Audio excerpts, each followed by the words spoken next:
السلام علیکم، میں رابعہ۔ امید ہے آپ سب خیریت سے ہوں گے۔ آج ہماری ویڈیو کا عنوان ہے دو دوستوں کے درمیان سیلاب کے موضوع پر مکالمہ۔ جیسے کہ آپ جانتے ہیں کہ آج کل سیلاب نے پاکستان میں خیبر پختونخوا اور پنجاب میں تباہی پھیلائی ہوئی ہے اور ہر کوئی اس موضوع پر بات کر رہا ہے۔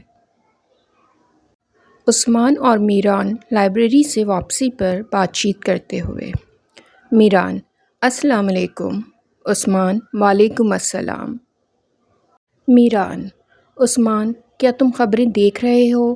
اس سال بھی پاکستان کے کئی شہر اور گاؤں سیلاب کی لپیٹ میں آ گئے ہیں۔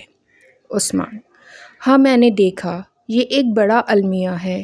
ہر سال ہزاروں لوگ سیلاب سے متاثر ہوتے ہیں، فصلیں تباہ ہو جاتی ہیں اور گھروں اور مکانوں کو نقصان پہنچتا ہے۔ میران: بالکل صحیح کہا۔ سب سے زیادہ نقصان غریب طبقے کا ہوتا ہے، جن کے پاس دوبارہ گھر تعمیر کرنے اور زمین آباد کرنے کے لیے وسائل نہیں ہوتے ہیں۔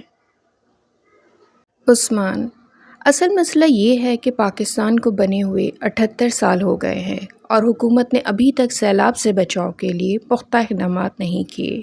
اگر ڈیم، حفاظتی بند اور دیواریں بنائی جائیں تو نقصان کم ہو۔ میران: میں تمہاری بات سے متفق ہوں۔ حکومت کو دریاؤں کے اطراف غیر قانونی تعمیرات کو روکنا اور ختم کرنا ہوگا۔ عوام کو بھی دریاؤں کی گزرگاہوں کو صاف رکھنا اور زیادہ سے زیادہ درخت لگانے چاہیے۔ عثمان: صحیح۔ ہمیں اپنے امدادی اور فلاحی اداروں کو بھی مضبوط بنانا ہوگا تاکہ متاثرین تک امداد کی فراہمی بروقت ہو۔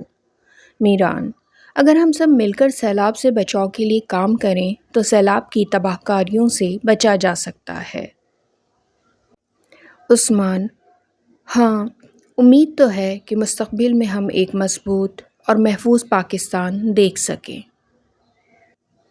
آج کے لیے اتنا ہی۔ میری نیکسٹ ویڈیو تک اپنا بہت خیال رکھیے گا۔ پھر ملتے ہیں۔ اللہ حافظ۔